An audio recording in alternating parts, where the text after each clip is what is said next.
The wind howled like a dying beast, tearing through the canyons of the Wyoming Territory. It was a brutal, unforgiving winter, the kind that froze a man's breath in his throat before he could even curse the cold. Snow fell in sheets, a white curtain that obliterated the horizon and turned the world into a featureless void. Through this white hell, a single rider pushed forward. His name was Garrett Thorne. He was a man etched from the same granite as the mountains he traversed, his face hidden beneath the brim of a battered Stetson and a thick wool scarf. His coat was heavy buffalo hide, dusted white, and his horse, a massive roan named Boulder, plodded along with its head low, fighting the drifts that reached its knees. Garrett wasn't out here for pleasure. He was checking the fence line of the sprawling, empty acres he called home. He was a man who preferred the silence of the high country to the chatter of townsfolk. He had no kin, no debts, and no one waiting for him to return. As dusk began to bleed the sky into a bruised purple, Garrett squinted against the biting sleet. He was miles from his cabin, and the temperature was dropping fast. He needed to find shelter or turn back, but a shape in the snow caught his eye. It was unnatural, a disruption in the smooth, wind-sculpted drifts. It looked like a discarded pile of colorful silk, stark against the blinding white. He steered Boulder toward the object, his hand instinctively drifting to the rifle in his scabbard. Out here, traps were common, and mercy was rare. But as he drew closer, the shape resolved itself. It wasn't a trap. It was people. Two of them, huddled together for warmth. Garrett swung down from the saddle, his boots crunching heavily into the frozen crust. He approached cautiously, the wind whipping his coat around his legs. The figures were small, curled into a tight ball, half buried in the accumulating snow. He brushed the powder away and felt his heart skip a beat. They were women, identical in every feature. They were dressed in layers of strange, vibrant fabric, silks and embroidered cotton that offered no protection against a Wyoming winter. Their skin was pale, tinged with the blue of hypothermia, and their hair, black as a raven's wing, was matted with ice. "Easy now," Garrett muttered, more to himself than to them. He pulled off his glove and pressed 2 fingers to the neck of the nearest woman. A pulse, faint, thready, but there. He checked the other. The same. They were alive, but only just. He didn't waste time looking for tracks or wondering how 2 women dressed for a spring festival in the Orient ended up freezing to death in the American Rockies. He scooped one of them up. She was terrifyingly light, like a bird with hollow bones. He felt the cold radiating off her, a deep, settling chill that meant she was close to the end. Mounting the horse was a struggle, but he managed, settling her in front of him. He looked at the second woman, still curled in the snow. Leaving her was not an option. With a grunt of exertion, he dismounted, helped the first woman stay seated, and lifted her sister. Mounting Boulder with the second woman was a monumental struggle, but Garrett was strong, his muscles hardened by years of solitary labor. He situated them both in the saddle, one in front and one behind, wrapping his buffalo coat around them as best he could, shielding their faces from the wind with his own body. "Hold on," he growled into the gale. "Don't you die on me now. Not out here." The ride back to the cabin was a blur of endurance. Boulder seemed to sense the urgency, finding footing where there should have been none. When the dark outline of the cabin finally appeared through the swirling snow, Garrett felt a wave of relief so strong it nearly buckled his knees.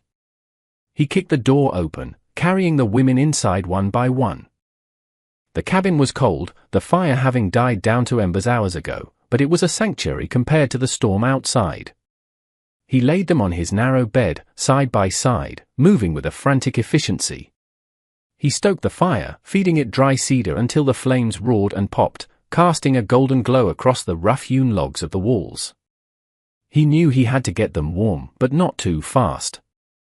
He removed their frozen outer garments, his rough hands fumbling with the delicate silk knots and clasps.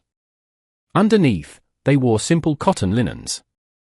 He grabbed every quilt and blanket he owned, heavy wool things that smelled of wood smoke and tobacco, and piled them over the 2 still forms. He heated water in a cast-iron kettle, tearing a strip of clean cloth to gently wipe the frost from their faces.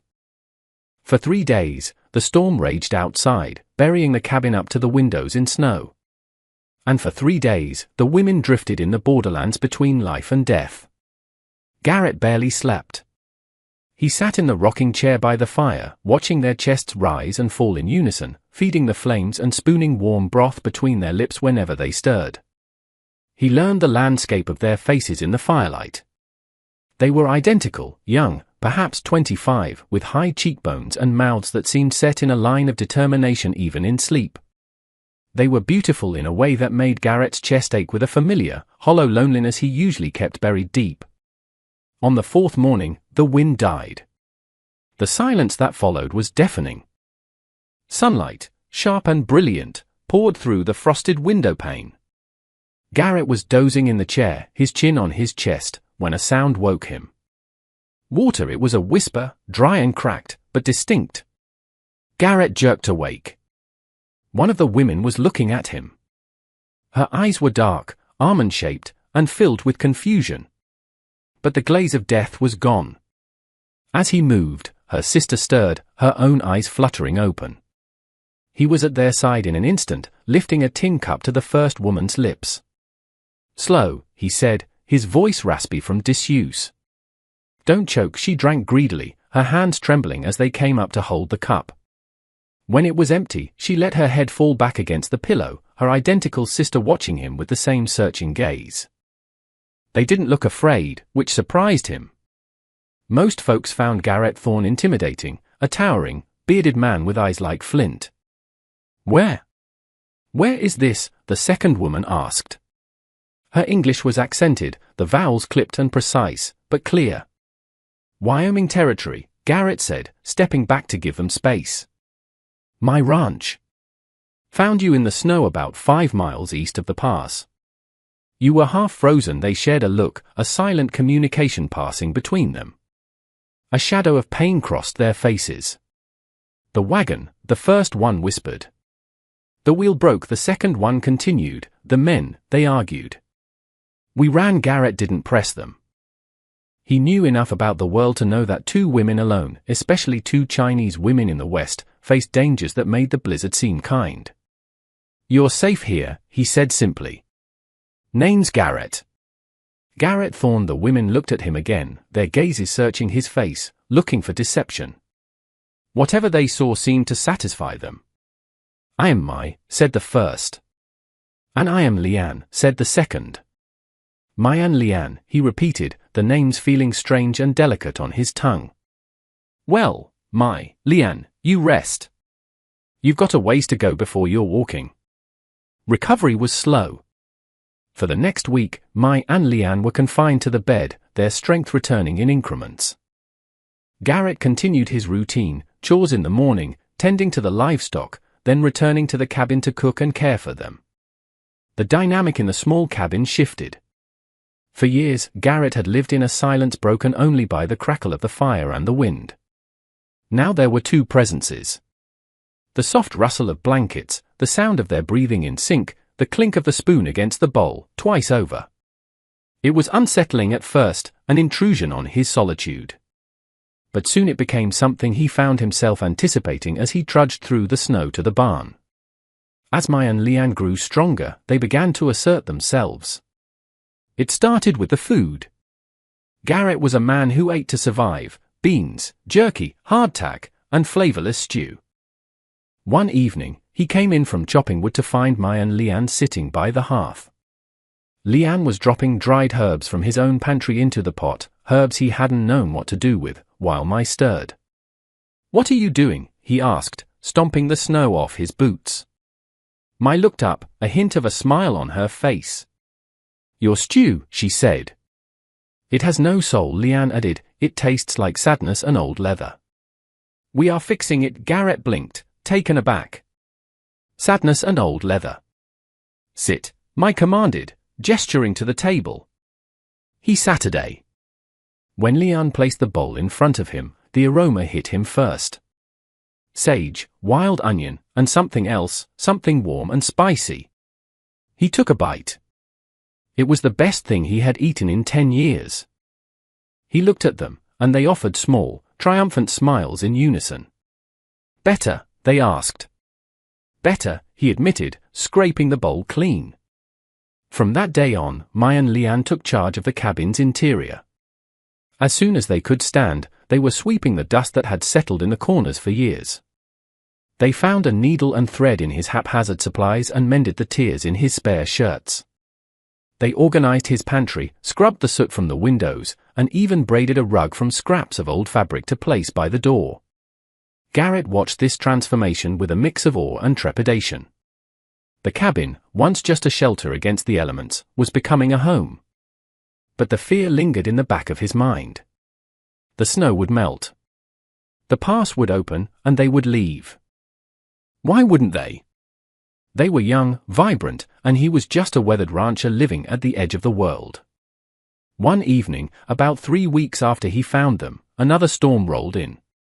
It wasn't as fierce as the first, but it howled with a melancholy tone, rattling the door on its hinges. They sat by the fire, Garrett oiling his bridle leather, Mai and Lian sewing buttons onto his heavy coat with practiced efficiency. "You never asked why we ran," Mai said suddenly, her voice cutting through the quiet. Garrett paused, the rag hovering over the leather. "Figured you'd tell me if you wanted to. A man's past is his own business." "Reckon a woman's is the same." Lian set the coat down, both sisters looking into the flames. The firelight danced in their dark eyes. "We were promised to a man in San Francisco," Lian explained. "A merchant. He paid our father's debts in Canton, so we were the payment," Mai continued, speaking matter-of-factly, without self-pity. "We arrived in America and we saw him. He was cruel. His eyes were like ice. We knew if we went with him, our spirits would die. So when they transported us east to his mining interests, we ran." Garrett looked at them, seeing the steel beneath the silk. "That took guts," he said softly, "running into a blizzard. Better to freeze free than live in a cage," Mai said. She turned to him, her sister's gaze following. "And you, Garrett Thorne? Why are you alone in this white wasteland? You are not a cruel man. You are strong. You have land." Garrett sighed, rubbing the back of his neck. He hadn't spoken of this to anyone. Had a wife once. Annabelle. And a little girl. The words felt jagged in his throat. Influenza took them both 5 years back. Just a bad winter like this one. Couldn't get a doctor in time. He stared at his hands, rough and scarred. After that, well, the house felt too big. The town felt too loud. Came out here. Just seemed easier to be alone than to see them missing from every corner of the room. Silence stretched between them, heavy but not uncomfortable. It was a shared understanding of loss. Lian reached out, placing her small hand over his large, calloused one. Her skin was warm. Mai placed her hand over her sister's. "Sorrow is a heavy coat," Lian whispered. "But you cannot wear it forever," Mai added. "Eventually, the sun comes out and it becomes too hot to carry." Garrett looked at their hands, then up to their faces. For the first time, he let himself really look at them, not as victims he saved, but as women. "Maybe," he grunted, pulling his hand away gently to resume his work, terrified of the hope flaring in his chest. Weeks passed. The deep freeze of winter began to loosen its grip. Icicles dripped from the eaves, and patches of brown earth began to show through the white blanket of the valley. The time for departure was drawing near. Garrett became moody. He spent longer hours out on the range, riding fences that didn't need fixing, hunting game they didn't need. He was preparing himself for the return to silence. He told himself it was for the best.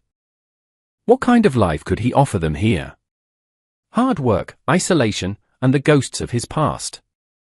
They deserved better. They deserved a life in a city with people of their own kind, with comforts he couldn't provide.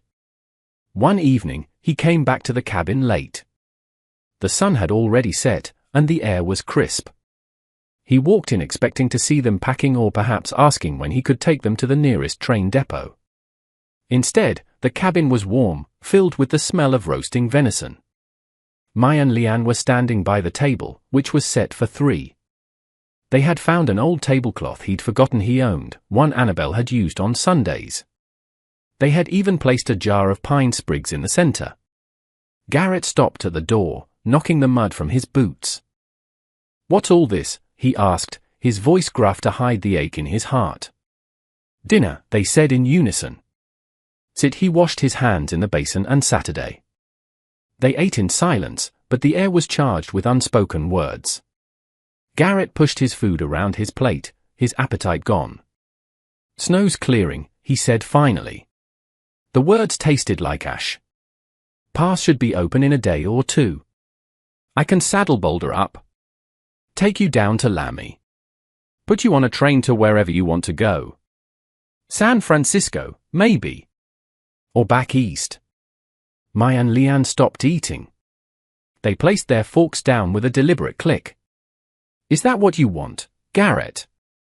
Maya asked. "To send us away?" Garrett looked up, his jaw tight.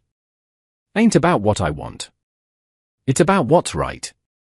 This ain't no life for women like you. Stuck out here in the middle of nowhere with a grump of a rancher. You got your whole lives ahead of you. No debts now." "You're free," Leanne repeated, testing the word. They stood up and walked around the table. They moved with a grace that made the rough cabin floor seem like a ballroom, stopping on either side of his chair. "We have listened to you, Garrett," Mai said softly. "When you think we are asleep, you talk to the fire. You complain about the buttons missing on your shirts. You complain that the silence is too loud. You complain that the townspeople look at you with pity," Leanne added. Garrett's face heated. He hadn't realized they'd been listening to his late-night mutterings. I just talk to hear myself think sometimes. Don't mean nothing by it." They leaned in closer, their hands resting on his shoulders. The scent of them, soap and sage, filled his senses. "Last week when you went to town for supplies," Leanne continued, "you came back angry. You said the baker's wife, Mrs. Gable, tried to set you up with her niece again. You told the horse, Boulder, they all think I need a wife, but they don't know me." Garrett looked down, ashamed. "Mrs. Gable is a busybody. Doesn't know when to quit." Mai gently turned his head to face her, while Leanne kept her hand on his other shoulder. They looked down at him, their identical eyes shining with a mixture of amusement and fierce affection. "You need help here, Garrett," Mai said. "You work too hard. Your cooking is terrible. Your house needs a woman's hand," Leanne continued. "And your heart," Mai touched his chest right over his beating heart. "Your heart is lonely." Garrett swallowed hard, unable to look away from their gaze. "I manage," he choked out. They smiled. A slow, confident curve of their lips that made his breath catch. They leaned down, their faces inches from his, their voices dropping to a whisper that echoed louder than any shout in the canyon.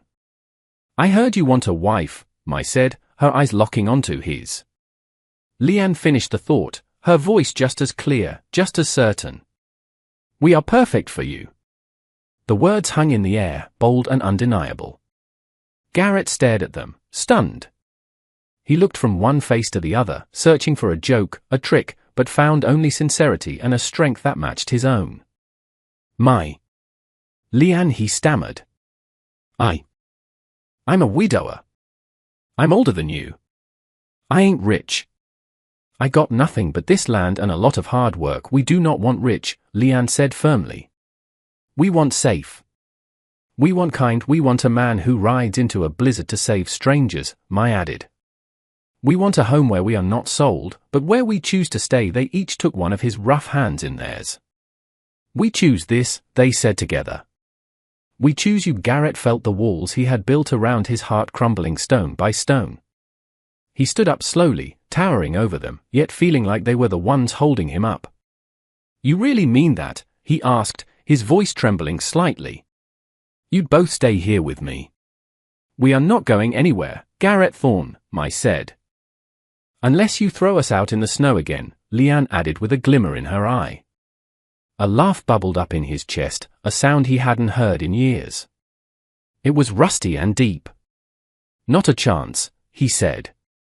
"You'd freeze before you got to the gate." He reached out, his hands hesitating for a moment before cupping their faces. Their skin was soft, a stark contrast to his calloused palms.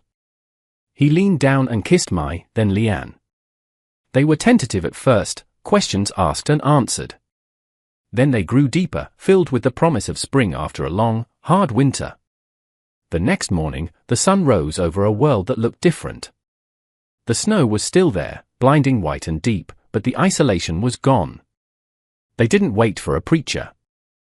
The nearest one was a 3-day ride, and the snow was still too deep for travel. Instead, that evening they stood on the porch of the cabin, the vast, star-strewn sky their cathedral. The coyotes yipped in the distance, a wild choir witnessing their vows. Garrett held Mai's and Lian's hands. "I promise to keep you safe," he said, his voice steady and sure, looking from one to the other. "To honor you, to never let you be cold again," Mai and Lian squeezed his hands. "And we promise to keep your heart warm," Lian replied. "To fill this house with life," Mai finished, "and to never let you eat flavorless stew again," Garrett chuckled, sliding a simple ring onto Mai's finger, then an identical one onto Lian's, bands of polished silver he had fashioned from coins in the workshop that afternoon. They weren't fancy, but they shone in the moonlight. "I reckon that's a fair trade," he said. Life on the ranch changed. It wasn't easy. The West was never easy. There were droughts and blizzards, lean years, and wolves. But the silence was gone. The cabin was filled with the scent of spices Mai and Lian ordered from San Francisco, mixing with the smell of pine and leather. They proved to be more than just housekeepers. They were partners. They learned to ride as well as any cowhand, their balance perfect, their hands gentle on the reins. They helped with the carving in the spring and the harvest in the fall. They brought a keen, shared mind to the ranch's books, finding ways to save money and trade smarter. Travelers passing through the territory began to talk about the Thorn Ranch. They spoke of the strange, beautiful garden that bloomed behind the cabin, where vegetables from the Orient grew alongside hardy Wyoming potatoes. They spoke of the hospitality, of the best meals to be found west of the Mississippi.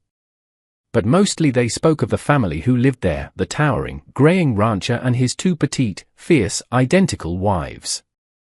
They said you could see it in the way they looked at each other, a quiet, unshakable bond. Years later, on a winter evening much like the one where they met, Garrett sat in his rocking chair. His hair was white now, and his joints ached when the pressure dropped. The fire roared in the hearth. Mai and Lian sat opposite him, mending a shirt for their youngest son, who was asleep in the loft. They looked up, catching his eye. The years had etched lines on their faces, but their eyes were as sharp and dark as ever. "What are you staring at, old man?" they teased gently, in unison. Garrett smiled, the expression easy and worn into his face. "Just thinking," he said. "About that blizzard." Mai and Lian paused, a soft, shared smile touching their lips. "A cold day," Lian said. "The coldest," Garrett agreed. "But it brought the spring." He looked around the room at the rug they had woven, the books on the shelf, the toys scattered on the floor. He looked at the women who had saved him just as surely as he had saved them. "You were right, you know," he said softly. "We are usually right," Mai countered without missing a stitch. "But about what specifically? You said you were perfect for me." Mai and Lian put down their sewing. They walked over to him, leaning down to kiss his forehead, their hands resting on his shoulders just as they had that night years ago. "I told you, Garrett," Mai whispered, her voice filled with the warmth of 1,000 fires. Lian's voice joined hers, a perfect harmony. "We heard you wanted a wife." Garrett took their hands, pressing them to his cheeks. Outside, the wind howled, scratching at the door, trying to find a way in. But inside, everything was warm. Everything was whole. "And I thank God every day that you listened," he said.